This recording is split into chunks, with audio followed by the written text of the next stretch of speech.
Once in a while, my conversations with artists and industry people will lead me to someone who doesn't fit the loose stereotype, the pencil drawn box I am putting around my guests when I infer that all of my guests are people who have chased some version of fame by chasing their dreams.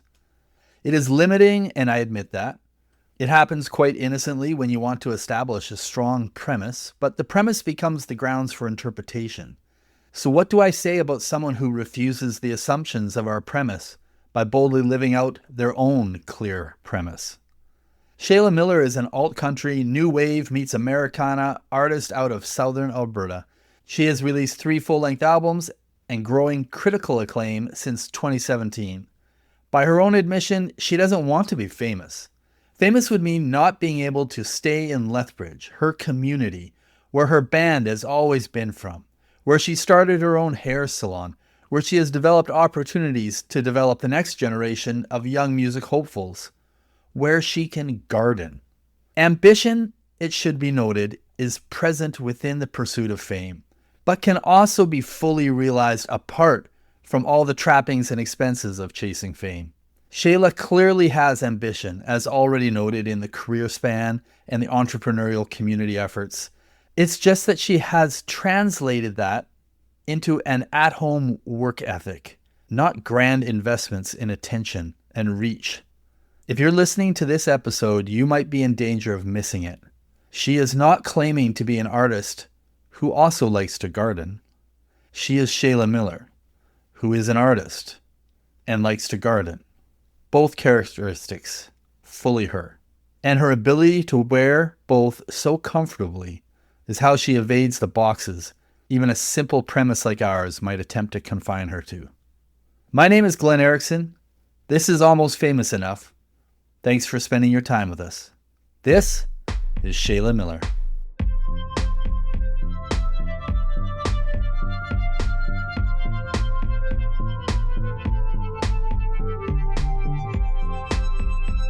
Can't hear you.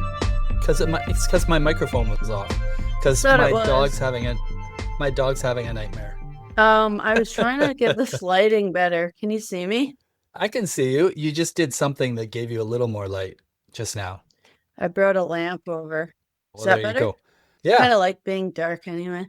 I know you do. So I'm not going to complain. And you kind of have a weird thing where like the left side of you is like a glow and then the right side is dark where you are. But it also Well, is I'm your like hair by a is window, so I shut the blind, but I could. No, it's perfect. No, don't change it because your hair is literally the same balance with your light streaks down the same side.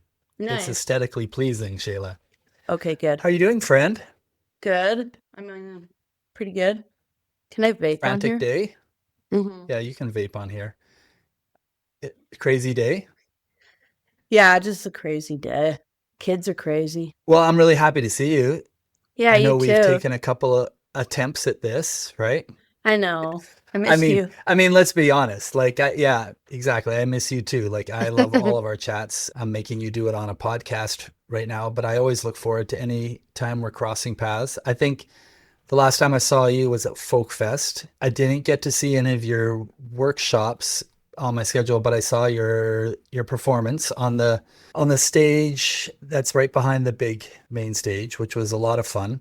How did you feel about that gig? That tent, by the way, that tent, whatever you call it, that stage, I feel kind of always has people who like really, they like to like settle in, you know what I mean? And really like watch. It's not a real big come and go stage the way that some of the other ones are. How did you feel about Folk Fest this year? It was awesome. Some of the pairings for the workshop, I thought they were a little interesting, but they all turned out great. And I was hosting 2 of them, which was from what I heard from the other artists was like, wow, you're hosting this one too.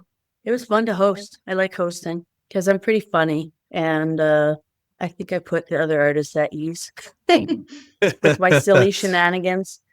And our performance was wicked. And I've never attended Edmonton Folk Fest. So the lay of the land or the stages, wasn't familiar with any of it, but I played a lot of festivals and I just like the artist liaison tents and everything. They were so good. The food was yummy and it really treats you like a queen. Oh, that's good. So, and our performance was deadly, I think. We had a lot of people there. I loved it. Was that also I think you said from the stage, was that like a brand new fit that you had just come up with, the all Yeah. black one? Yes, I found that in Banff, but just like the outfit on its own. And then I thought, this is the perfect kind of replica of my purple suit, but black. And I kind of miss the purple suit, but I don't. And it's so branded to Big Hair Small City that it just Yeah. doesn't feel right to wear it right now with the new direction of the music. So on and having new outfits for each show. It's like a big part of my show is like the aesthetic and everything. It's still like there's times when, when you're on the road for X amount of days and it's like having like 8 different things to wear. It feels good to have that one thing that's like, okay, well, that looks good on me every time. It's a showstopper and I can whip it out when I feel like it. If I don't have time to put a lot of thought into outfits, it's just nice to have that like piece that it's just going to drop the jaws and have everyone be like, wow. Well, it was fantastic. I couldn't help sit there and think, because like for those who don't know you yet listening, Mm-hmm.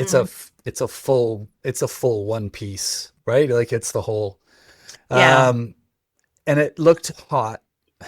And I can't remember if that was a really hot day. I think it was pretty hot at Folk Fest this year, except that when it rained. But Oh yeah, I yeah, was it was thinking, is hot. it is it is it a killer to perform in, or do you forget all about it Yeah. once things get Pretty going? much all my outfits are though. It's like, I don't know. I feel like I'm always hot because I'm wearing a lot of vintage stuff, so polyester and just fabrics Yeah, that don't breathe. So not even at if it's all. a short dress, even if it's like, yeah, even if it's like a little mini go-go type dress or whatever, I'm often wearing like long sleeves. I just like the look of like a full coverage. I don't know why, but I just do. And then show off the legs, but not the arms or whatever. So if I'm wearing a short dress, it's usually long sleeve. I don't usually do short dress and short sleeve. I just have all these kind of rules in my head for how I want to look. So they're usually long sleeves, tights, I cr- yeah. high heels, the whole 9 yards. Yeah, my creative brain just all of a sudden just was starting to spin off thinking like were we missing an opportunity there where you were kind of like you were making a cake song there about the short skirt and long jacket, but it was a little bit Yeah. different. But then it's also you've already done big hair, small city, but now you're like short skirt, long. I don't know, long. I don't know Yeah. what it was. There was something in there. I missed it, but Well, it's gone and the now. line But in Big Hair Small City is what does it say? I say, oh, why, that's funny. Can't even remember your own lyrics on the spot, but something about showing off legs and high heels or something like that. So it's always yeah, been a look that I've had, even when I was wearing the purple suit.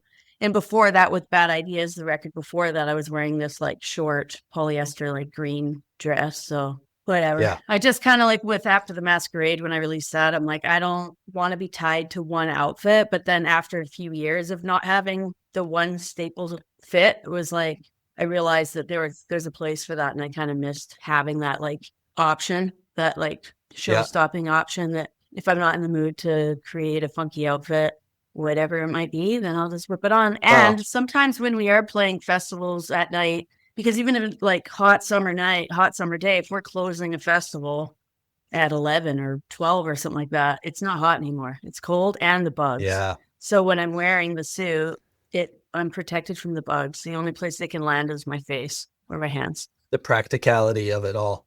Well, Yeah. I've always loved your commitment to the outfits. Thank And I you. think it's also fun because, when you're in a band, every band member are hauling around. I mean, the drummer's got the worst amount of gear to haul around everywhere they go, but you have this giant suitcase. And I don't know if you remember, I got indoctrinated into your suitcase during Project Wild when you needed help hauling it back to the hotel that was like 2 blocks away from where we were playing. And I just remember like dragging your suitcase through the snow I back to remember. your Yeah. hotel for you. And I was like, shit, she's really committed to the outfits. This is awesome. I am. And it's Yeah. never changed, which is great. I've Um, always felt it's a really important part of show business. And I think people who don't look as good as they sound are they're really shitting the bed on the opportunities. You got to show stop yeah, people with the way you look and the way you sound. And I think that there's a lot of missed opportunity with bands. Like I'll see a lot of bands that I love how they're sounding, and I'm like, what are you guys wearing though?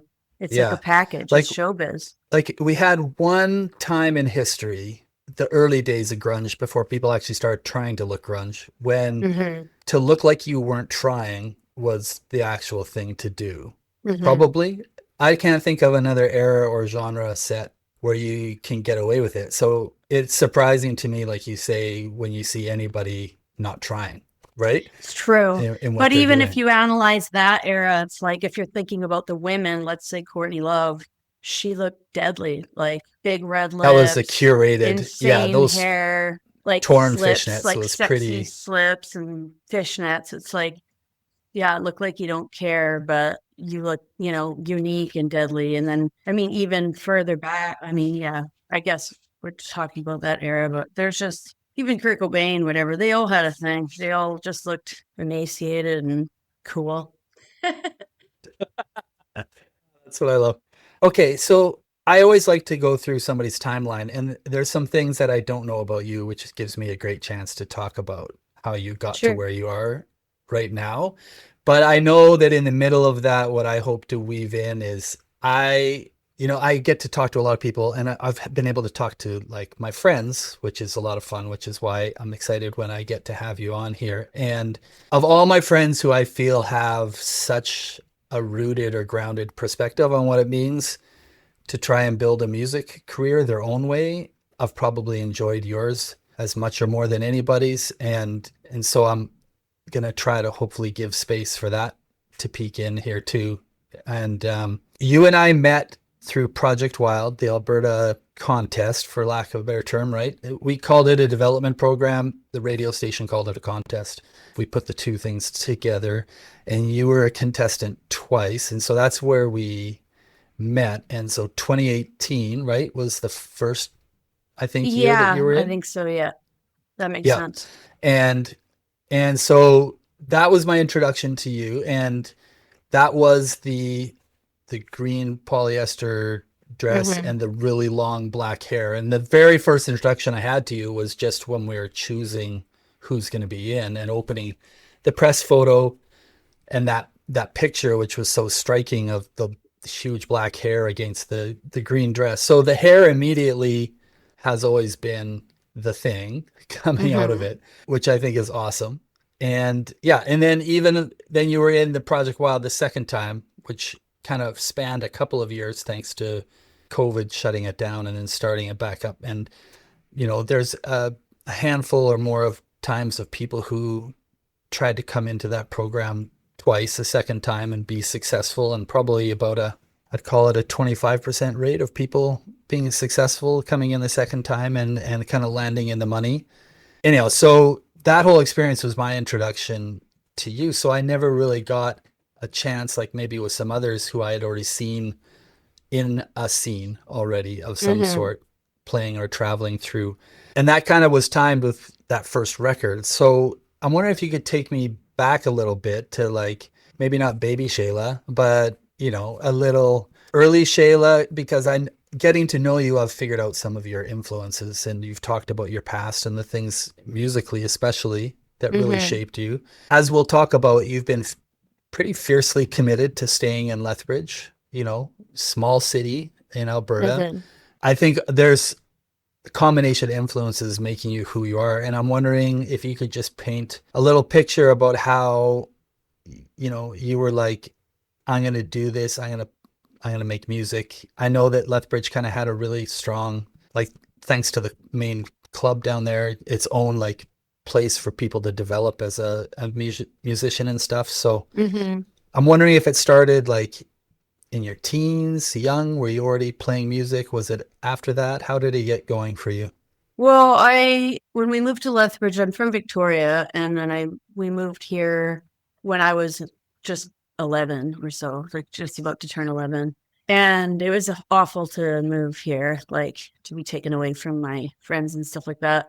But I always knew, like from even before I came to Lethbridge, that I had like a little bit of an obsession with music stronger than my friends, like I had a couple friends in Victoria that loved music as much as me, but I just kind of knew that it was like, I just knew there was this thing there that was like, my friends would go out and play and I'd be like, no, I'm good. And I just put on CDs or whatever, my parents, and just lay on the couch and read the liner notes, and just like an obsession that was beyond. So that's before I even played. And my dad bought me a guitar around that time, but I couldn't really stick to it. He was teaching me really boring stuff and trying to teach me like Harry Belafonte songs and stuff.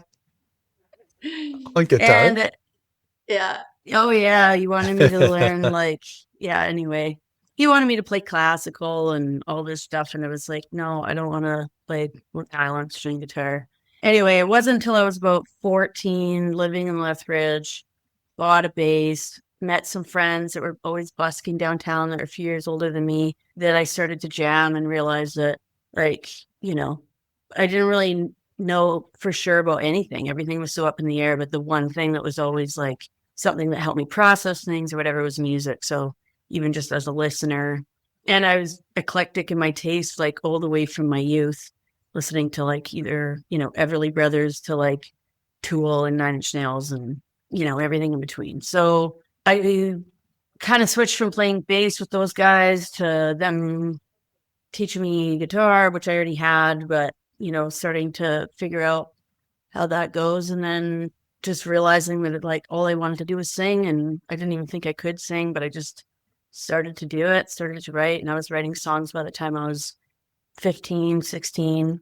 And I started to perform at the local venues here. And all the like musicians that were, you know, had their secure placement in the community and were the guys that were playing the gigs and everything, they heard me and they were like, whoa. And they just like approached me in the most mentor type of way, because they're all like, you know, 10, 15 years older than me. And they just took me under their wing. And it was like that moment that I went from, I won't get into the insane teenage years that I had. Maybe when my kids are older, that's when I'll do that podcast, when they're old enough to hear it all. Just But I was really doing some things and going through some shit. And it wasn't, and I didn't know what I wanted to move back to Victoria. I hated it here, hated school, hated all that. And it wasn't until I started to like use my sister's ID and go into the music venues and play the open mics and met all these mentors that helped me and just helped me believe in myself the way, you know, because I didn't know if I was good. I knew that I was like good enough to get on stage at an open mic, but I didn't know if I had that thing. But they kept, you know, they just lifted me up and taught me a bunch of stuff. And it was them that were like, you know, so a lot of them were saying like, you need to leave and you need to go to Toronto or you need to go to Vancouver. And then it was my dad that always said, yeah, you're going to go to those big cities and then start from scratch. Use the people that you have in your community that can teach you and will elevate you, become a huge part of your community and give back to your community. And, you know, what are you going to search for? What are you going to find somewhere else? Who's going to be there to lift you up if nobody knows who you are? Start from scratch in another city, you know, all that kind of stuff. So that always like sunk into me. And I was scared to leave too. Like it's scary to just go off on your own, you know? And then I got pregnant pretty young. And then it was like deciding to have that child and become a mother at 23, and was like, okay, well, you know, and his dad, my son's dad was here. And it was like, even though we weren't together, I'm like, I'm not going to take that, you know, I'm not going to do that to my son or to him. So that was really what kept me in Lethbridge for real. And then it was like, okay, that's fine. This is good. I'll stay here. I'll build my music career here. And at that time, I did already have the band that I still have today. Paul Holden, Tyler Bird, Taylor Ackerman. And I think Skinny Dick was playing with me like within the next couple of years after that, like maybe 2 years after that. But I've been playing with those guys now for so long. And they're the best. And like, they're the best players. We get along so good. We're super gelled. What else would I, you know, find guys? And they're dedicated to me. So just kind of weighing out the pros and cons. And then like, I don't know, like a lot of musicians like want to be super famous, but it's like, I don't want that. I want to be heard. I want people to hear my music, but I don't want to be in this, like, what would I be? I'd be living like a poor quality of life in some bigger city, no friends, my family, you know what I mean? Do you know people who tried that? Do you know Yeah, people I who tried do. it? I mean, I've known quite a few who have gone to Toronto, Yeah. right? Yeah, I know Yeah. people that have tried it, and I don't know, it works for some people, but it just wasn't something I just didn't really have any desire to. And my philosophy is like, as long as you leave, you're playing in those cities, you don't have to live in them, Yeah. you go to them. You can't just stay in Yeah. your town. You can't just stay there. You can't just stay in your province. You have to go play these other places, but you don't have to live in those other places and have that competition be just stupid. Like everyone's fighting for the stage, Yeah. paying to play, Well, you know? you've you've had your foot obviously deeply in the country music genre, and particularly the Alberta country music community, where, Hmm. what part does Nashville have to play almost gets forced. It almost feels, I'm going to say it, forced kind of into the conversation very early for so many people. And I get for a lot of them, it's like major, like bright lights, big city type thing, Hmm. but it feels so. Well, let me put it this way, like, because I've got friends even back when I was playing and we were being told you should consider going to Toronto, same thing, and Hmm. having a serious talk. Now, I was in a band of 30-year-olds. I already had kids, right? The realities of going to Toronto, they weren't realities. And then obviously for us, it was like, this has to be a choice for all four of us. Hmm. And I always worried, am I going to hold back the other guy's aspirations if I'm like, I can't go. Plus, I didn't want to get kicked out of the band.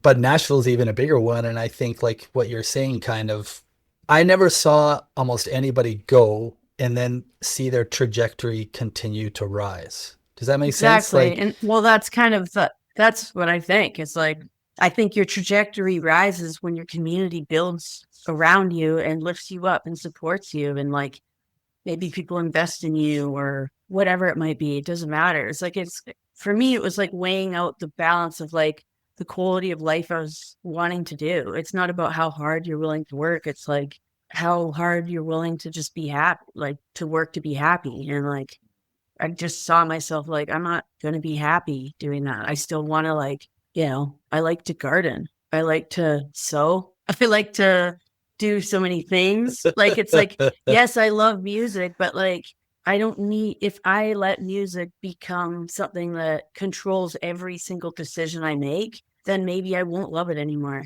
And like having that balance, I think is just super important. Like, it's like the yeah, gluttony, fucking deadly sin or whatever. It's like if you have something that's, yeah, I mean, you'd overdo anything. It can be music too. yeah, You know what I mean? If you work yeah, so hard and you're writing all the time, it's like, are your songs going to be any good anymore?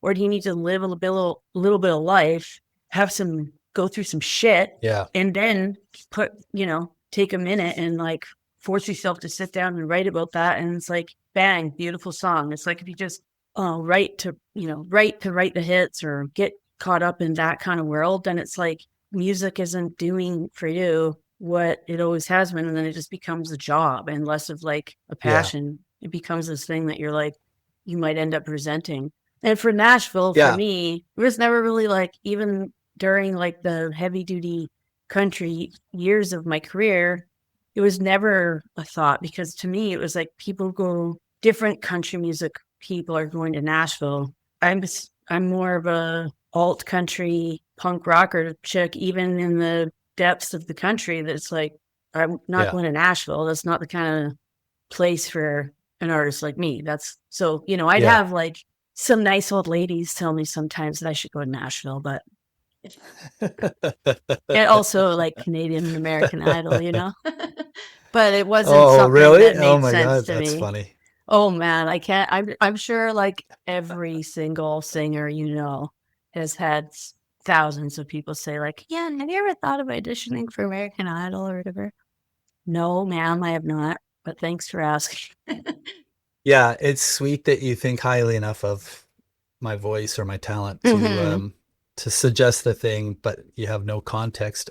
Well, I mean, honestly, this is kind of the thing I've always loved about you, Shayla, is I mean, I've heard lots of conversations about why people wouldn't, and they never Hmm. include I like gardening as one of the things. But I mean, what that is just you always, and I think this is why I felt like we became fast friends, is I think I intuitively knew and some people might call it that old soul kind of thing, but that you've always kind of had a maturity, like that kind of insight is lacking in most people who are making that decision at a young age about why they would or wouldn't like kind of go to the bigger pond to try to get into. And I think it's an interesting perspective for people to have, especially, I mean, I know even for us, when I was being faced with that question was, besides all the people that I saw going to Toronto and then again, like their trajectory just died. I mean, the only person that didn't happen to, I think, was a guy named Rolly Pemberton, Cadence Weapon, the rapper from Edmonton. Like his career continued to grow after that. I can't think of another one, completely honest, and I might offend some people by saying that, but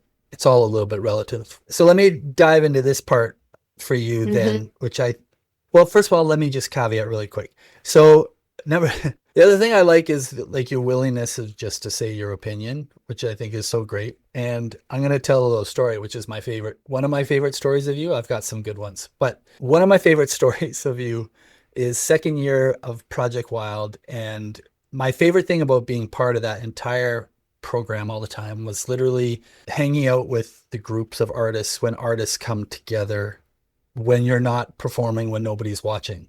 And I don't know if people can fully kind of comprehend or understand this, but when a group of artists kind of get together and they're in a place that's encouraging creativity and sort of there's just a heightened sense of what they're about and what they're doing. And now you're in a room together and now you're spending time together. And when it's the part where you're not doing all of the things you're expected to do and you're just being people, the people that you are. So some of those late night hotel room parties in Calgary, of all the years that I did that thing, that last year were some of my favorite by far. Some of the talent that you guys had when people would just start at 2 a.m. passing the guitar around was outstanding. It's the moments that I usually observe who I think, and it's completely subjective to me, but who really has it? Do you know what I mean? Like if we call an it factor, and it was kind of a dumb part of judging that whole thing, but that's the place that I love to see who amongst their peers, you know what I mean, makes everybody like really listen or makes everybody want to sing along and stuff. And that was really fun. And I love that like you would always pass the guitar to Tyler and let Tyler take her around too. And he was really great. And he sang some classics so well and had his own songs. But my favorite part of those late night hotel rooms was that you could just talk to anybody and you just wouldn't have any fear in sharing your opinions. And my favorite was like those Christian brothers, and you were drilling them on their sexual experience yet at a young age and whether they were going to, and whether or not like they like if knew they, how I to can't be a even good remember partner that. Like for if they'd had sex or not. no, it was more like maybe, but I mean, I was trying not to like necessarily eavesdrop on the whole thing, but you seem to so genuinely care, but also with that kind of edgy, like you just say what you say and what you think way of it felt to me like you were sincerely trying to see whether they needed advice on how to take care of their partners sexually because they might have lived a repressed Christian background or something. Oh yeah, That was makes the thread I sense. put together. I would say that, yeah. uh I grew up it in was incredible religion, though. so I grew up Mormon, Yeah, me and too. yeah, and it's tough, like being a woman in that realm. And I think I just often am worried about what men and boys are being taught in that kind of religion, especially ones that continue to believe that kind of stuff. And it's like, what part do you believe at all, or do you believe that men are above women? Do you like, it's like, to me, feels Yeah. really deranged, to be honest, but not to throw anybody down because people have a right to believe what they believe. I mean, I have friends that think the earth is flat and we just don't talk about it, right? Like, you can believe what you believe. Doesn't matter if it's in God or in whatever, flat earth, but it's none of my business. But I guess I just do have a sincere concern for what men are doing to women. Or, if women, it takes a long time for Yeah. women to find their strength, and especially if they've grown up in a religion and maybe they're still in the religion, and they might never learn what's right or wrong or how to say no. And it just like, I guess, yeah, I mean, and part of it too is in terms of just me talking so openly like that, I think it's like the way that I communicate with people and my sincerity. I've just always felt that I don't really care. And it's a nice way to like suss out like who are my friends, because if people can't like, if people think that the weird things that I say, not like setting aside, like hopefully I didn't offend those guys, because I'm not talking about if I'm being like offensive. I just mean like kind of having the ability to talk about anything and not really like worry that much if people like me or not. It's like I just want people to feel, and I feel like if I show them how silly or absurd I can be, that they'll instantly feel like, okay, I can be myself around this chick, because there's no way I'm going to say anything weirder than she's going to say. And I think it helps people feel at ease to be like, oh, she's never going to judge me for this or that because she just aired out all her laundry or like her quirks, or she's so quirky and weird that I think it instantly puts some people that are just like naturally maybe a little bit more like anxious or uptight. It just is like, oh, I can relax around her. And then that's when you truly get to know somebody, and I'll wear that hat any day. Like, it's no problem. And then you can see who your friends are. And I think one of the nicest things about, one of the greatest things, there's a lot of great things about Project Wow, but being able for me to let down any judgments that I had about others. I know we've talked about this before, but like being in that group of 12 artists were bad. I didn't know any of them were, for the most part. And then realizing that we're all the same, and like, I don't know. I think there's maybe a little bit more of a competitive nature throughout the more like popular country artists that are looking to, a little bit more mainstream focused. Then like there's less competitiveness with like the indie artists. I feel like that we all show up to each other's shows, and there's no, and granted it was a competition, so, but still it's like at the end of the day, we're all just doing the best that we can, and the one who understood the assignment is the one who's going to place. And it didn't mean that I was any better than any of the other people. It just meant that I nailed my assignments, and that was just the way it went, You did the exact same thing there that I was hoping. Like, because I gave you a weird sidebar with that story, first of all, by the way, and sorry, but it was very funny to me. But you just perfectly illustrated why it was also so charming to me, which is like you have, like, as you said, an ability to disarm people, by essentially being like, well, you're not going to say any crazier shit than I just said about myself, and still willing to laugh about it. And I loved watching that year, by the way, how I think, I may be wrong, but I think they were even calling you like the group mom, because you took care of people. And I think there's such a sweet irony that when people authentically don't give a shit, people realize and can see very quickly that they don't give a shit about the stuff that doesn't matter, but they do give a shit about me. And that's the authentic version of not giving a shit. And I think that that's why like people so quickly kind of gravitated towards you in that year. And you're right about the group dynamic. I think one thing I always loved about that whole group was it was a competition for an awful lot of money. And yet people were willing to not get obsessed, most people, not get obsessed with that, and still choose to really bond and form these deep relationships with the people that they were going through it with, and try to learn and grow from each other, which is a cool thing in the music community.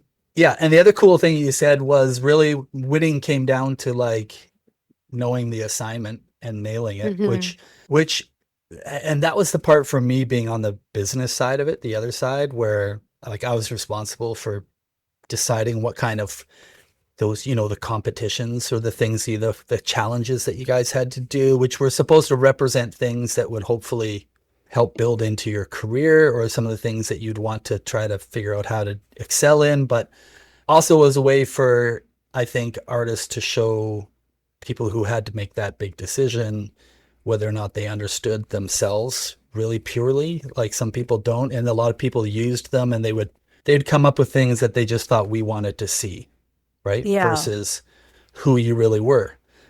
Actually, this was one of my favorites that was ever done. And people in that contest would, like, on their merch stuff and stuff, they would come up with all these crazy ideas because they thought crazy ideas will win, right? And yet you had this thing in the last year, which was maybe the best thing I had ever seen. And I'm going to make sure this goes on my social media, this little part of the whole show, cool. which was the most incredible art that you had done for yourself, which was so perfectly you, perfectly genre, perfectly everything. It just captured, and you had like the big ones, I think, or you had shown us a thing for a really big one to be done. Anyhow, I thought you did all that stuff really well. And I just, right before we went on, I remembered that I still had this sitting right over here that I've kept. And yeah, you always really nailed that really well. So I have a question for you, because I think to a lot of people on the surface, you would seem like this really like authentic, like I don't give a fuck about anybody. I'm going to do my own thing, go my own way. And people have perceptions about that in an artist, right? And then I've been able to get to know you and seeing how like true that is to just who you are. I'm making assumptions that that's just been who you are all along. I'm wondering what parts, if any, of trying to make it in the music biz, not famous, just a career, have challenged that characteristic. Like, what has there been things that have come along that, you know, you felt like, am I getting soft? Am I bending on this? For sure. Or not? There's lots of things. I mean, social media, I can't stand it. I don't, I mean, I like to scroll just as much as anybody when they're sitting on the toilet, but I don't like putting so much effort into it. It's like a challenge. And having a manager, she's awesome, and she is always trying to get some sort of like posting schedule or something. But just going back to what I had said earlier, it's like having music work for you, not just working for it, and being able to love music in all the ways is hard, because the industry and behind the scenes shit that you have to do is exhausting and like soul sucking. So those are the things that are hard. And when I do finally post, guaranteed, I'm actually like happy to, because I won't do it if I don't feel like it. So that's been a struggle, because then your algorithm's messed up and blah, blah, blah. So if I don't post stories for a while, it's because I don't want to, you know, and I have to do that, but I have to try to like shift myself out of that. So that's something for sure. That's all I can really think of. I guess there's times when I'm, you know, it can be a bit like exhausting doing, I think, yeah, just any kind of thing like that, to be honest. It's like, I like doing music videos. I love writing songs, obviously. I love recording, all those kinds of things, and performing. It's just like all the other things. And then I think a lot of artists think that, oh, I'll get a manager to do that shit for me, or I'll have an agency or a label. No, your team just makes you do more, which is fine, because that's the way it goes. They keep you on track. And hey, Shaela, we need this and this and this. And I remember in the early days of having a manager, especially just like my peers around me, saying like, isn't that something that your manager should be doing? And then because I didn't know the roles of the manager so well, I would be like, yeah, maybe it is. And then I would talk to her and be like, hey, well, can't you just write my bio? She's like, no, I'm not a bio writer. You know what I mean? Like, if you want me to find someone to write your bio, I could do that. Or you could find someone to write your bio one way or another. But it's maybe better if you do it, because you can say yes and no, I don't like this, I don't like that. And like, those things are up to you. So just kind of trying to learn and understand like the roles of each team member, whether it's the publicist or the label or the agency. And that is like integral information. And that's like because I teach a song camp and I work with a lot of youth in music. And it's one of the most important things as someone's moving up in their career and they're starting to consider growing a team, I think I can't stress enough how important it is to really understand the roles of that, because most of your peers in music, I mean, maybe not, but at least a lot of them, maybe they've never had these things before and they just don't understand. And so then when you get these friends of yours, your bandmates or whoever they might be, and be like, whatever. Anyway, so the workload that you get, the industry of behind the scenes stuff that is building your business as a musician is huge. And so when I own a salon and run it, and, you know, I have 2 kids and have a garden, you know, there's things that I have to do that it makes it really challenging. Like my daughter right now, how much longer will you be on the laptop? She's holding up a sign. Lucia, go do something, please. Go get dressed and ready for, like, brush your teeth. I'm trying. Like a while, I don't know. Thanks. You tell her Yeah. I need 20 more minutes with you. 20 more minutes, sweetie. I'm Yeah. asking permission Nice. for your time. She's funny. Anyway, so I just think that I guess to answer the question along, like all those industry things that you have to do, they can feel that Yeah. way. But I also, every time I do them being as true to me as I can, you know, like if I'm going to, you know, Jess might say like, what about doing a series like this where every Monday you do Ask Me Anything or whatever it might be, maybe not that, but something like that. And I'm just like, no, you know, no, I can't do that. I won't do that. And I'll scroll my Instagram and see pals, hey, just hopping on here to, and it's like, I can't do that. I don't want to. And I think understanding yourself really well is knowing what your like cringe factor is, or the things that you can and can't do, is really important. But on the flip, I also have other artists that say to me like, your Instagram feed looks so good. There's so many beautiful pictures of you. Don't you feel weird when you post a picture of yourself as your post every time? And I'm like, no. Like some artists get cringed out by that. I'm like, no. If I post a graphic of me before I post a photo of me, no one's going to scroll to my second slide to see my graphic. And whatever, I look deadly, so I'll make myself, you know, post a deadly photo. People like it. Maybe we'll actually read what I'm talking about.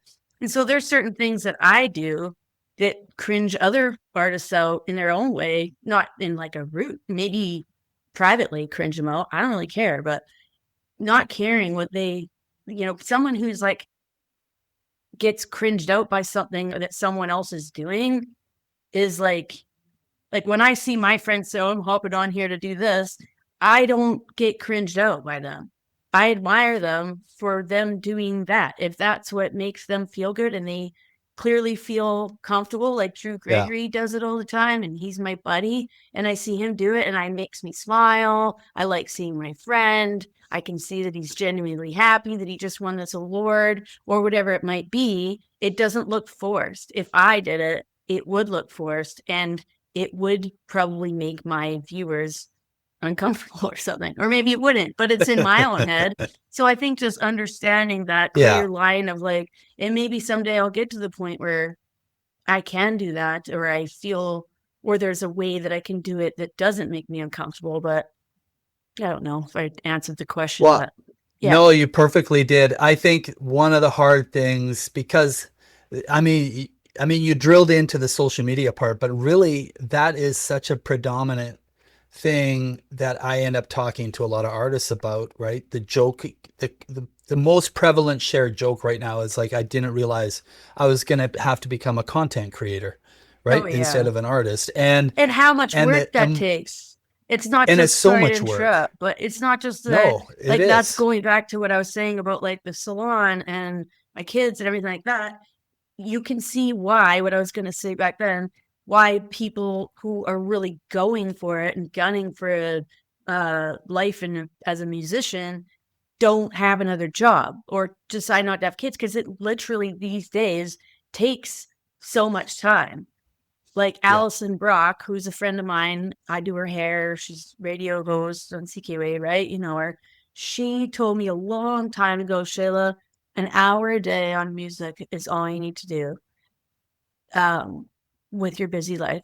like set aside just an hour, whether it's like after the kids go to bed or whatever, and just do the things you got to do. Like something that I haven't done yet for 2 years that I've been putting off is going on Music Match and matching my lyrics. So on Spotify and shit, my lyrics are scrolling. And I go to my Spotify page, I'm like, man, I look like such a rook. It's not there yet. Like, just do it. And I just like, that's one of the things. It's just the laundry list gets too long. So if you spend an hour a day, you can whittle away at it, and then it just doesn't feel overwhelming. And, but then, like I was talking earlier, when you're having like ups and downs that are going on in your life, which we are all going to have some peaks and valleys of your personal life with your children or whatever, like I was saying, that hour a day, you just don't have it. So for me, it's like, it starts to feel, at the time when she told me that was during like my Bad Ideas release, that was, coming up on 10 years ago in the next couple years. So anyway. But I mean, you're right. And well, especially this is like, and just to sort of split the hair, because I think it's a great point, but even more so that someone could hear what you just said and say, but like, what if your social media, and it's usually going to be a manager or agent who will tell you, like, what if your social media was part of that hour a day that you knock off? And to me, the difference is, if social media posting is a thing that feels like it's literally robbing your soul, don't make that part of your hour a day. Like that's, so many I feel are putting themselves into that place where you'll feel emotionally and mentally exhausted by 30 minutes of that compared to, some other thing that you'd have on that list, that 30 minutes is going to give you energy to actually get through the next few hours probably. And if we just take it really takes cues from what everyone around us does. Like, what it takes like longer. It takes 30 minutes just to figure out this stupid app. It's like, or the app's glitching out and you've just spent 35 minutes making a reel that's now gone, or like making a reel that for some reason the music is gone, or like you post it and the music isn't there, and then you have to delete it and start all over again. It's like, whoa. It's crazy. So 100%. sometimes I will do the scheduled post, like if I'm in like a mood of like, okay, I could do this, and I can do like a few. So this will come out this day, this will come out that day. Like if I know I have like an hour, I can do that. And that is a nice tool. But for me too, it's like, I can't do it all. It's like Instagram is my main platform, which stuff will share to Facebook. And I took so many social media classes in Project Wild the both times. And I know to generate the right algorithm, you should be like making individual posts for each one. I don't have time for that. And like TikTok, sorry, can't bother. Like, no thanks, whatever. Like at the beginning of releasing After the Masquerade, I did start a TikTok and it was trying, but it's just like, never mind the hour it might take to make your stupid thing for Instagram. Then there's all these other things. It's like, it's a full-time job, man. And those content creators that are creating wicked content for us, props. Like, that is actually a lot of work. There's this one chick that I follow that makes like the nastiest looking food, and she's so funny and I laugh every day. She posts like 3 times a day and I'm so thankful for it. It lifts my spirits.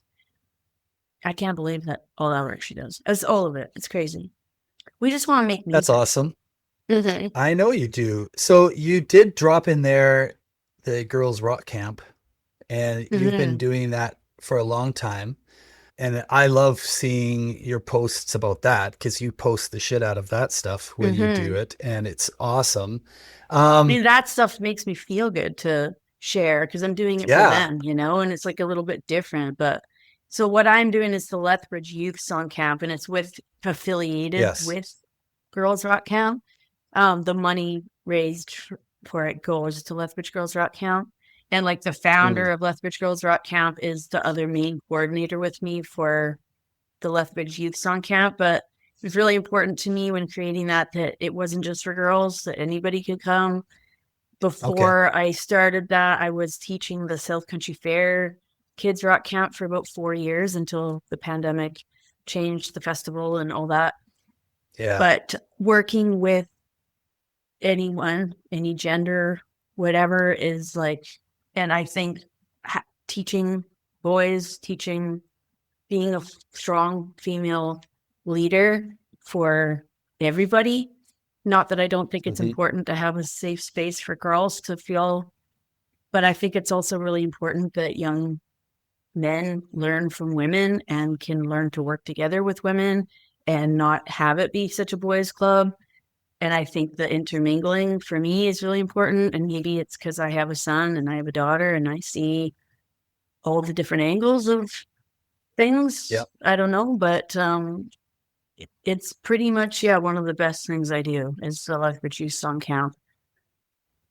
Well, you've been doing it for a while, and I'm curious because I know you're teaching a lot of hands-on stuff, obviously, and you're teaching practical, you're teaching technical things, but I'm wondering what you would feel is maybe one of the most consistent messages that you bring. Like you find yourself being like, this is the thing these kids need to know year after year. It doesn't change. Year after year, I open up the camp with a spiel of who I am, what I've done. We kind of go through the mentors and we all say a little bit about ourselves and such. But I do about a half hour of talking about the different types of approaches to songwriting. I explain to them that this is not a co-writing camp, but you can co-write if you want. We're not going to pair you up if you don't feel like it, talk about that. And I just talk about my approach to songwriting and my philosophy on songwriting. And I understand that it's not going to be everybody's, but I just share with them what it is. And what it is that I write from my heart and I don't hold back. And I believe that if you are writing from your heart every time, people are going to feel it and people are going to listen and you're going to impact people. And maybe writing from your heart isn't formulaic enough to land you like a wicked hit on something, but it's going to serve you and your people that are listening so much more when they are just truly touched, even if it's a smaller group of people. And then I just remind them that I teach them how to write a little bit more metaphorically. So you can write with your heart on your sleeve without everybody knowing necessarily what you're talking about. Details. And it's a way to disguise. So you have like a lot of metaphors and then maybe a couple really true lines. And I just really stress that the whole weekend. It's like, write like nobody, like, they say dance like nobody's watching. It's like, write like nobody's listening. Think about like, the Carly Simon, don't you think this song is about you? I'm like, everybody wants to think the song is about them. Let them.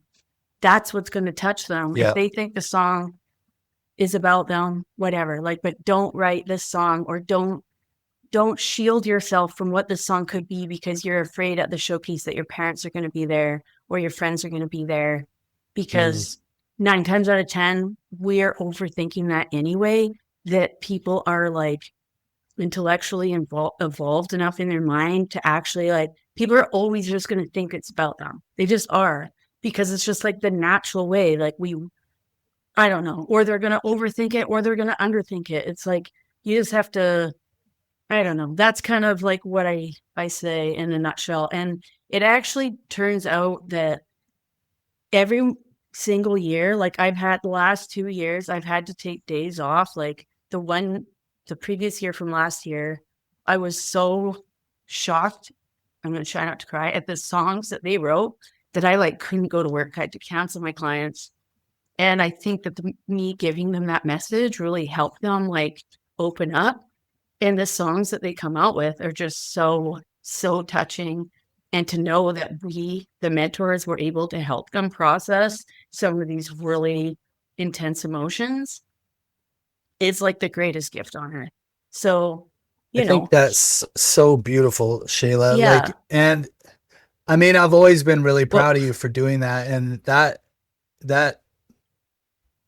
yeah, it is just makes me a little, I don't know. It's And then I have this Yeah. wicked bond with them after. And oftentimes they'll start coming to me to get their hair done. And then we have one-on-one visits while I do their hair. Sometimes like they're still pretty beginner guitar players sometimes. But instead of having like a guitar lesson with me, which I don't teach guitar lessons, I have helped people in the past, but I'm not a guitar teacher, but I'll have like songwriting one-on-ones with them where they can show me what they do. And I don't charge them. I'm like, yeah, come over, whatever. And their parents, whatever. Just kids need I love to that. have mentors that they can talk to and open up to that aren't their Yeah. parents, even if their parents are wicked and, ready to listen and learn and help them. Yeah. There's just certain things they're just not comfortable with. And being that kind of person for these friends of mine that they all become my friends is just like the most rewarding thing. And it feels like just like the greatest calling on earth, if you will, to be able to do that. I love that that's your advice. I mean, I love it because, I mean, you told me what your dad told you when you're really young that stuck with you, and I think was actually the most incredible, best advice you could have ever had about staying where you are and all the actual important reasons, which were all true and all came true for you. And you think that you had that when you were young. And for you to give that kind of advice to young people now, because like I'm old, for lack of a better range compared to them, and I'm just getting the message in my life that the reason I haven't made all the stuff I've dreamed of making is because of how much time I've spent editing myself for what I think other people might want to hear or what I think is good based on all these other factors and reasons other than being in the moment and being truthful and not caring what other people are thinking or who might be reading into it or thinking it's about them or whatever those things are. If people can create without these like imposed external filters, then they can actually make the most beautiful things. And so I just think I just randomly pulled that question out for you. And then that's just the most beautiful answer and the most beautiful thing. So I appreciate you sharing that. I want to be cognizant of your time and your daughter's need of your laptop. So I do want to talk about your music a bit because it's been a year and a half since you released After the Masquerade. And you were talking just a second ago about vulnerability in music and using metaphors and stuff. I do remember this. I mean, I felt you and I really bonded after Project Wild, after you won. And we stayed in touch and there were lots of gigs or something. I just felt like we got to see each other and talk a lot.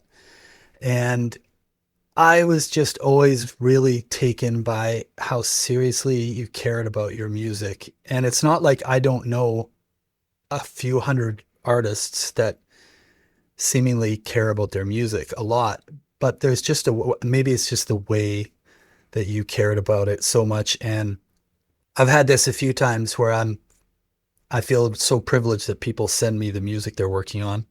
I remember you sending me that track. It was the first track you sent me off that record to listen to, which has like such incredibly vulnerable lyrics. And I just remember my answer was like, I actually don't know how to respond to this as a man, to be completely honest, other than to say, I think it's incredible that you wrote it. And I'm wondering because there's two things that happened on that record, and then I want to talk about how they've gotten you to now. One is just the kind of vulnerability of your subject matter. You know, it's one thing for people to say, I'm gonna make a different sounding record because I'm kind of tired of the other thing. But, you know, you diving into that even style being tied to a close friend passing who you shared that music love for, that genre kind of style.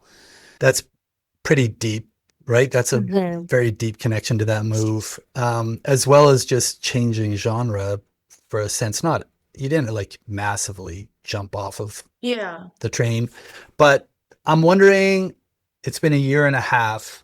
I know what your thoughts were when you were going to try to make these adjustments and shifts, which is always big in a music career. I'm wondering where you're at with it now. What's the outcome? What has that year and a half been like with this record out there and people experiencing you and it? Can I go pee quick and then answer the question? Yeah, of course. Of course, Shaela. I gotta blow my nose from my tears. Okay, so I'm just Yeah, gonna that's pop okay. these off and then I'll come back for them, okay? Okay. Okay, Okay. You're back. good. Did you hear me pee? Oh, I didn't hear you pee. I forgot to shut the door. Anyway,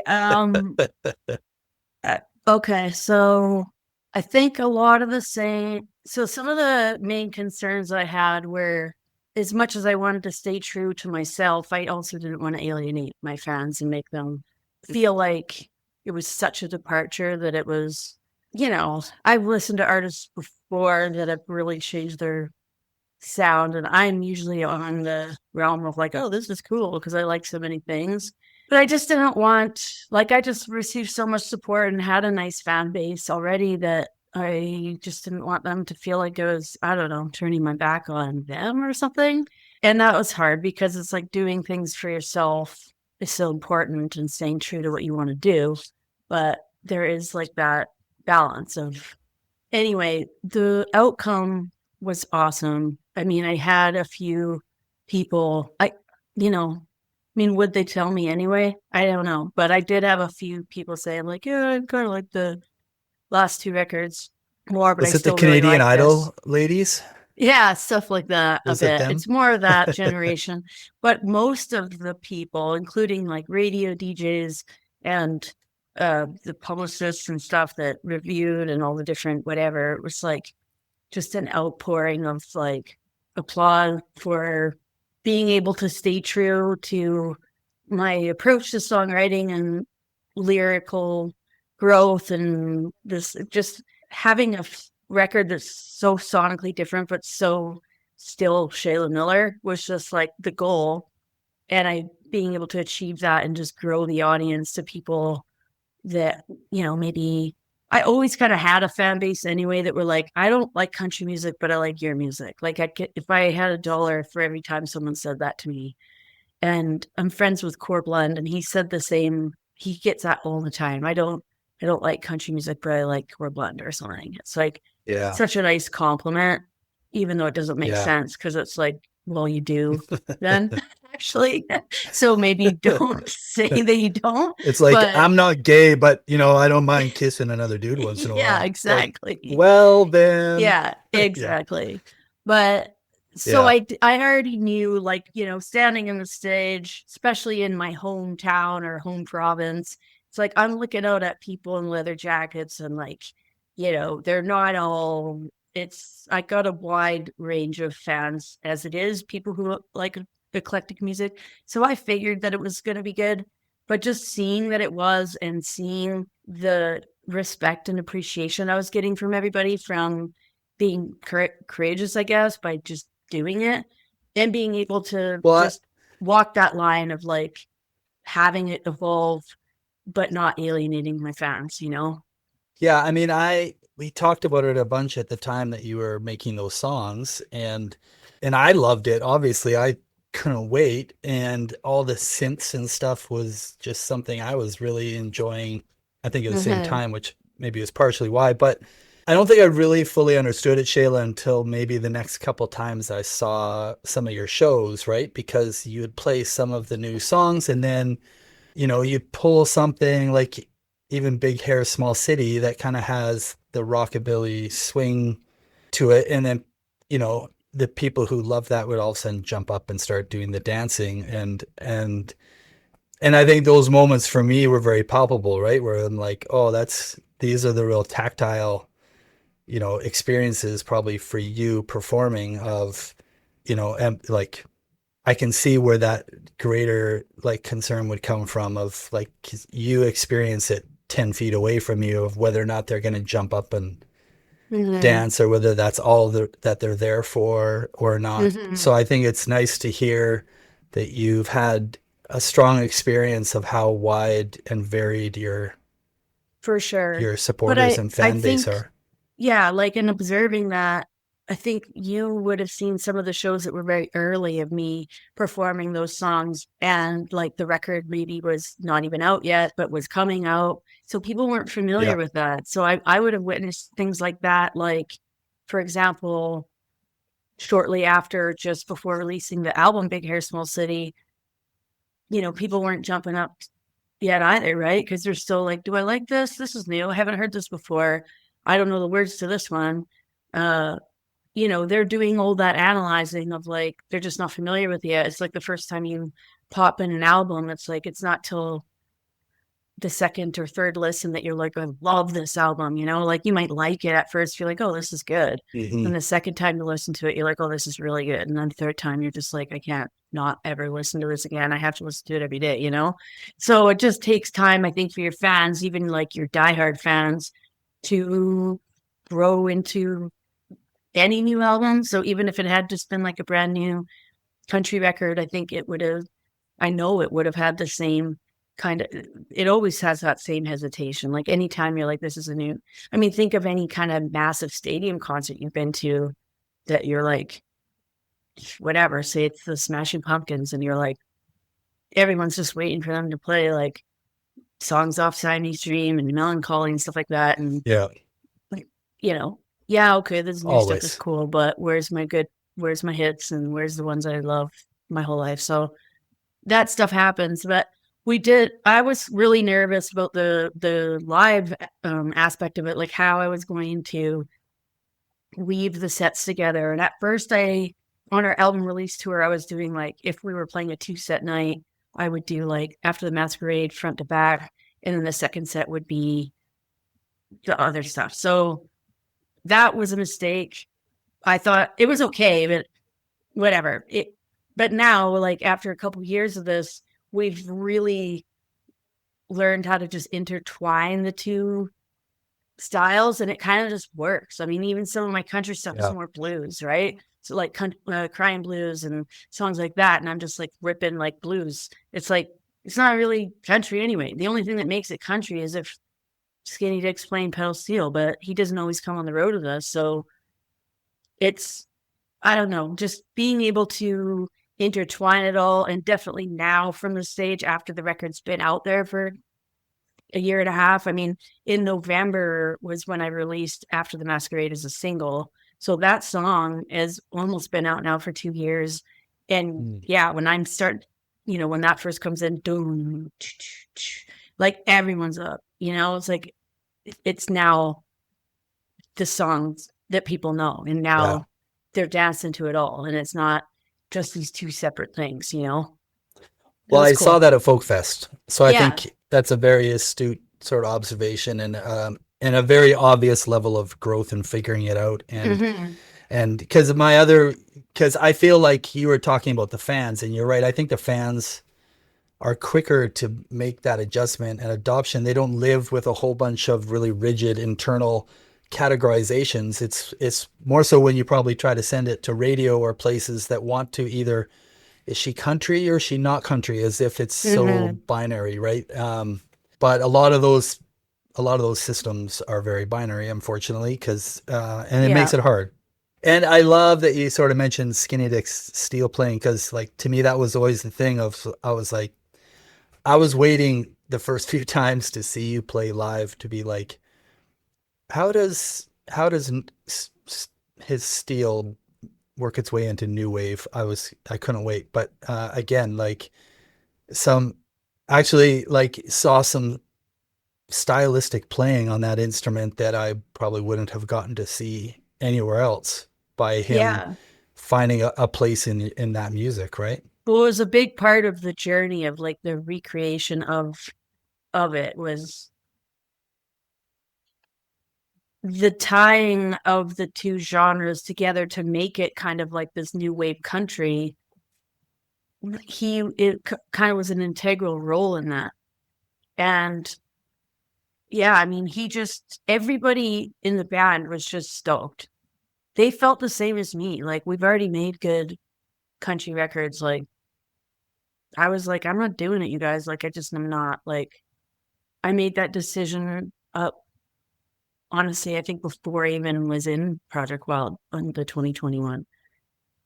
But they were all like, sick, right on, sweet, let's do this. And Ryan was like, Skinny Dick was the one that was like probably the most like, not, he was the most like, whoa, like, but Graham Lassard, our producer, helped us kind of like figure that out. Like, it was, I mean, that was my first record having a producer. And yeah, I mean, that was scary too.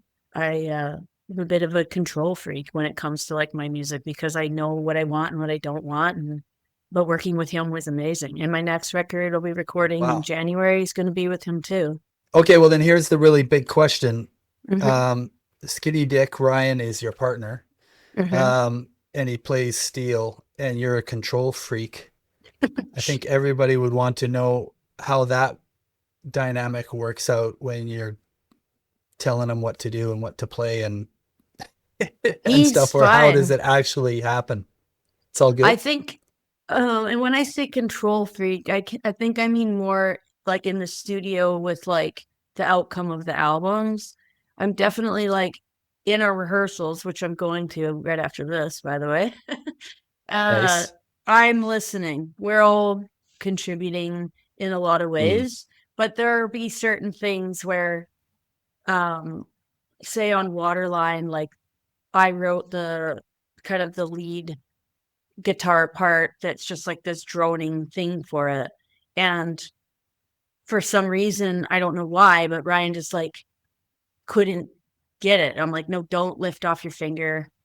And it like took a while. It's like a really simple, just like a classic, like new wave thing, like bow, bow, bow, bow, bow, bow, bow, bow, bow, bow, bow. But he just kept like almost like doing bends or like just over complicating it. I'm like, listen, real simple here. Smoke on the water, like just like, you know what I mean? Like think of the first thing he ever played on guitar. And so there'll be things like that that I will like, that'll be the hill I die on. But he's like, okay, I'm trying. I just don't know. You know, it's just funny sometimes when there's just like a simple part when you're playing with like extremely talented guys Yeah. that like um you know, without sounding sexist, I think it is a little bit of a guy thing sometimes to like kind of overplay in general and like a show off rooster kind of way. And I think my band is good at not doing that, but I feel really strongly about there's going to be a moment for you to rooster and peacock. Now's not the time. They are usually like, okay, I get it. Yeah. Like leave, Yeah. you know, a good song is like the spaces in between, you know. That's another thing my Yeah. dad told me a long time ago. And he said, it's the spaces in between, Shaela. It's the notes that aren't played. And Yeah. it's always stuck with me. And That's anyway, awesome. so no, Ryan, he's good with it. And I think it's partly in my tactful delivery that I have most of the time. And when Of I course. don't, he might just say when we get home, like, hey, can you not in front of all the Yeah. guys? I'll be like, sorry, I can't help it. But no, Okay, we all get along good. Let me really quick. I just want to shout out your band because Mm-hmm. again, you were in the contest 2 years in a row. And I remember distinctly after year one of my notes on you was that I felt like you were outshining your band. And again, with a limited knowledge, and I didn't know all your background well enough that first time in 2018, the typical rhetoric that would have been around me would have been like, oh, someone needs to tell her to like get a better band. Right. And I'm sure maybe people have told you things like that who think the same people who think you have to go to Toronto think you have to go and, get a bunch of Mm-hmm. session players in Calgary or something like that. But my favorite thing was probably when you came back and being so absolutely floored by how good your band was, being willing to say, I didn't pay well enough attention the first time around. My opinion was wrong the first time around. Um, Not only are they such great players, they're some of the nicest people I've met in bands that I've interacted with anywhere I go. And I love the fact that they've been your band all along, but they are an incredible group of players and they have shown that they continue, despite, like, I'm sure spending a lot of their time playing together, have grown together. So that's incredible. I just want to shout out those guys because they're a really good band that you have. But Thank you, Glenn. that's That's all. true. That's That's all. really nice. They are So the really best. quick, they're great. And I will So just say too, just I know you got to ask me one more thing, but there probably just was some growth. That was, Yeah. there probably was. And I think that too many times people don't stick with their band and they don't grow and they don't gel. And so much more of it is like in the truck. Do you get along in the hotel rooms? Are you a good Yep. team? Like, it's just like all the other things. It's like, yes, they're really great players and we play well together, but choosing and being in a long-term band is so much more than just, are they good players? So could I have gotten a better whatever over the years? Someone that gelled better with, like, I don't know, just whatever, maybe, but it probably wouldn't have lasted. Like, these guys are like my family, and growing together and believing in them, and we are getting better all the time. And that's the thing. It's like, It shows. Yeah. yeah, It shows. yeah. That's awesome. So you said you're recording. I'm excited. I'm so excited to hear this in the new year. I guess my one question is, because the last record was a pivot, where is this in a trajectory or a line of where you're going musically as Shaela Miller? It's going to be another similar album to After the Masquerade. Okay, It's good. yeah, it's just going to be, I'm still writing for it. I have quite a number of songs, but I need a few more in between now and then, like the release of that. There's also going to be some cool remixes of After the Masquerade release. Oh, good. I've been working on them for a while, and Oh, they're good. pretty fun. So, and it'll just be something that's released online. Yeah. And yeah, hopefully my fans aren't like, no, what has she done now? Because they are pretty wild. But I'm like, whatever. People can dive a little bit deeper into like my brain. I've done the remixes with Taylor Ackerman mostly, and then Graham Lassard is involved, and he is producing them and doing final mixes on them and such. So, but Alex Hughes is singing on one. We got awesome. a very special. When is this podcast going to come out? Oh, pretty soon. Okay, well, I won't say, So but it's there's up to another you. very special artist on one. Okay, well, we'll watch for it for sure. Well, that's awesome. Okay, well, I'm really glad to hear you're making a new record, and I can't wait to hear it. I know how much work you put into that and how much you care about it, so I know it's going to be special. I've kept you on this thing for a long time. You're going to have to give apologies from me to your daughter, and that's fine. But thank you so much for taking the time, and I love doing this, but I can't wait to just bump into you backstage somewhere again, or catch a beer sometime and have the same old chats, and I'll look forward to that. Me too. Thanks for having me, Glenn. It's so fun talking. Thanks for asking good questions. I appreciate it. And say hi to the guys for me at rehearsal. I will. And I'll look forward to seeing you again, and you take care of yourself. Yeah, me too. Thanks, Glenn. Hey, I'm Alexi. Stick around for post-fame with me and my dad. Okay, let's start over. Welcome to the cold car. Welcome to the cold car. Not so sure this plan will carry through the winter. Nope. But recording from the car has been fun and a way to get Escape in the house and the busyness and the noise. Now we have to layer. Yeah, now we're going to have to wear our parkas. Parkas for post-fame. We'll have branded post-fame parkas. I was going to say, let's get sponsored. Oh, that's pretty great. I thought of it, so I'm probably going to take all of the royalties. Okay, awesome. How are you? I'm good. Are you feeling a little uptight? You get to fly on a plane tomorrow and take a little trip, so we're getting this thing done, locked in sooner. Yep. Well, that's kind of fun. Some scholastic achievements, so congrats. Thanks. But I'll miss you because it's a long time. I know you will. But okay, well let's chit chat about this episode with Shaela Miller's episode. Another good buddy of mine. Yes. So it was really a nice conversation with a friend to have with a friend. Also because I knew she would deliver. Yeah. Do you know what I mean?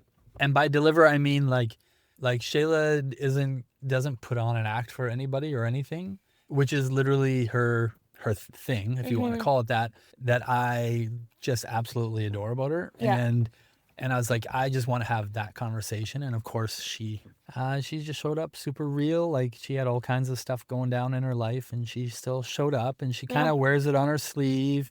And I chose like not to, like maybe in a normal podcast, you would edit out when her daughter is holding up a sign over top of the computer asking when she'll be done with the laptop, or when I asked her a real serious question and she said, "Can I go pee?"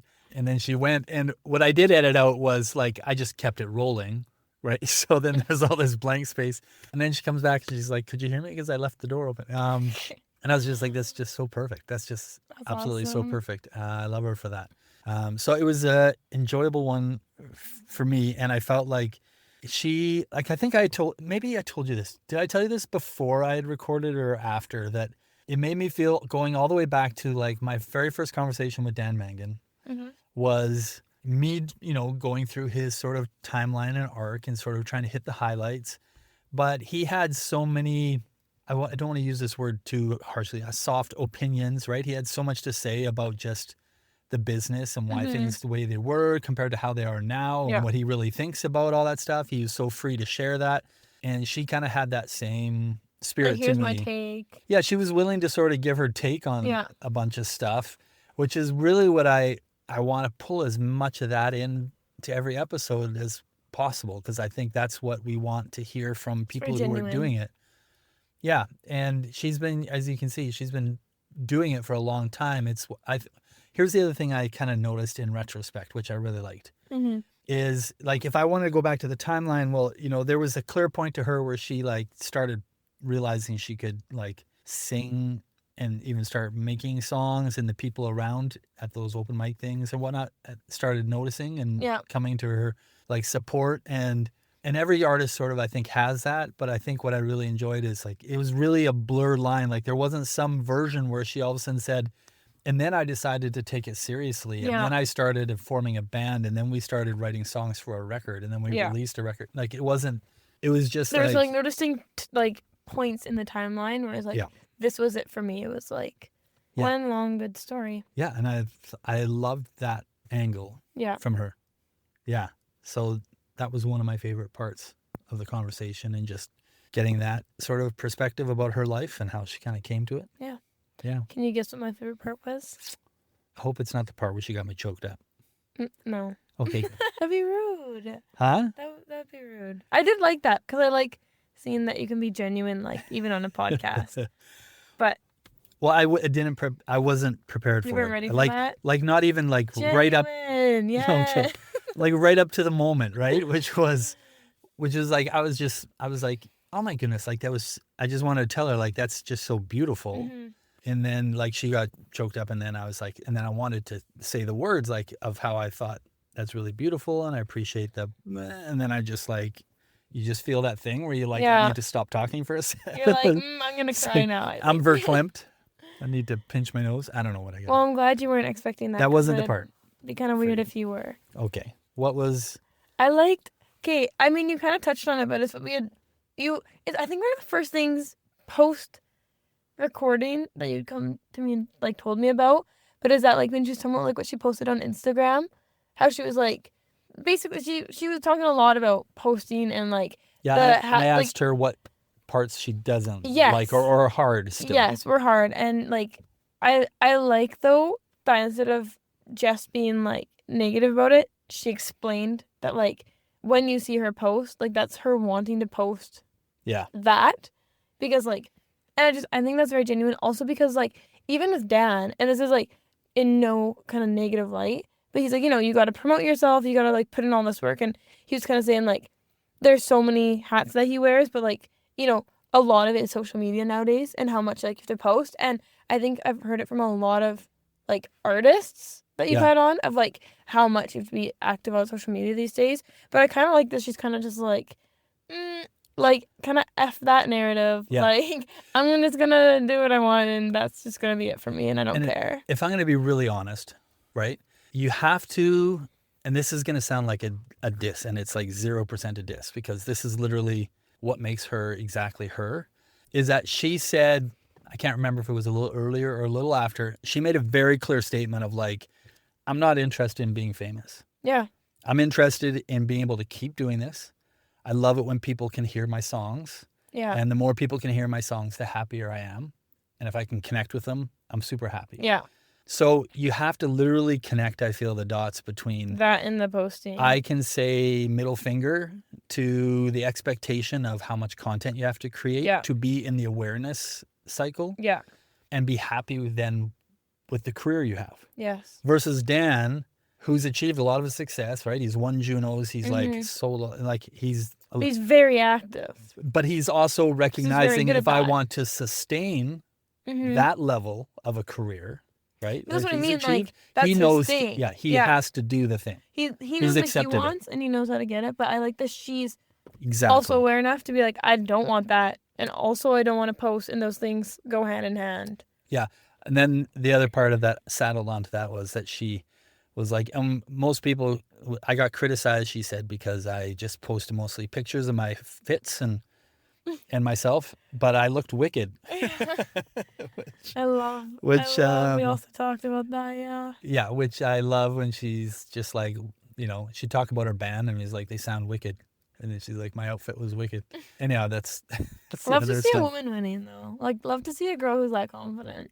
Yeah, and that's, I think the part that, I'm always worried what I say because I put it out in the podcast. Yes, but I would we're all say gonna the judge word, you. that's what attracted me to her, right? Yeah. Because, again, I've met a lot of aspiring artists, career artists, musicians, people in this whole business, and I like an awful lot of them, right? But I'm really attracted to certain qualities of people, and I think that unwavering confidence in herself while being incredibly vulnerable and truthful. Yes. Like those two are like locked hands, right? Yeah. So that in her story of like, I'm going to like be the one to say the most inappropriate thing so that everybody else can like feel comfortable, have their guard down. Take a breath and be like, well, I'm not going to say anything crazier than that girl. So those things go hand in hand with her, and it goes hand in hand with her confidence. And I think of all the qualities that I often see in people, that's probably one of the things I'm most attracted to, right? Is people who have that obvious natural confidence. It's not forced, it's not manufactured. So yeah, I think that really came through in the conversation. And I hope if people didn't know who Shaela was before, that they would go and check her out. And and especially even the evolving sound. I remember when I brought her album to work because we were doing Vinyl Thursdays. Oh, cute. And just to start playing it and then have like 2 people, which is a pretty, out of the group size. Well, out of the group size, that in a hybrid situation, that might be 20%. That might be 30% of the people there. Were asking me like, who is this? Right? And it's like, it's a good record. After the Masquerade. Very, very good record. I'm really looking forward to her next one. But yeah. So awesome. So awesome. So how excited are you for the next recording? Of hers? No, of the podcast. Oh, the next recording of the podcast? Well, I'm not going to say. That's why I did that. Okay, very good. Thanks. I'm media trained, if you didn't notice. I love that. I'm so deeply appreciated that my daughter is media trained. She knows how to work within websites, everybody. She can build a really good PowerPoint. Guys, I used to know design how to a logo. code. She went to code camp with Apple. Like, this is my girl. Okay, what did you ask? Oh, yeah, the next episode. How excited are you on a scale of? I'll do my scale. 1 to 23. Can excited include just nerves? Yeah, okay. On a scale of 1 to 23, 23 being like whatever, like you're like 23 or 23, like bursting with emotion. I'll get my arse kicked if I don't say 23. Okay. Okay, describe that again because like that bursting might be with emotions, like whether it be like excitement or you're like nervous. Okay, I'm probably 2021. Okay, why aren't you 23? I don't know why I'm not 23. Like I think. Oh, you can't even say. I can't say. But we've been talking about it for a while. Yes. You and I. Yes. And it's an idea that then kind of move forward and then. Do you wish it was in person? I need to get the yes, you know what I mean, that I need for it. And do I wish it was in person? 100%. I bet you if it was in person, it would be 10 times like over a 23. Yeah. That's guaranteed probably it. You probably actually just peeled back what it is. Because that's what I was thinking. I think just because I'm like. Because like. I got some stuff to figure out. Yes. Well, that part is. But I was gonna say like because it's not in person. Most guests, like the chemistry between you and the guest won't waver that significantly between Zoom and in person. But this guest, I was going to say, like, That's a good point. the energy in person, I think, would just be Yeah, that's a good point. significantly, like, not different. But No, just, you nailed it. Like, I think, like, it would be undeniably a 23 Yeah. if it was an this in-person is the thing. episode I'm most excited for out of all seasons, just so Oh. you know. Wow. Yeah. That's, Unless you guys, in other words, Suck. if you're listening, in other words, if you're listening, it's a can't miss episode, I guess. yeah, Maybe? maybe. If Okay. it sucks, then I'll post something about Well, it. I had no idea we were dropping an Easter egg, but I appreciate you coming prepared I to do love so. dropping an Easter egg. Okay. There's one thing about me. Okay. Well, that's great. Yep. Thank you. You're You so can go- welcome. you can go back and get your stuff together You and gotta prepare finish packing. to leave on an airplane, Yeah, and a et bus. cetera, et cetera. And a bus. Yeah. All the things. Okay. Thank you. Yep. See you. I'll see you for next episode. I'm excited. Okay. Awesome. Love you. Love you. Bye. Bye.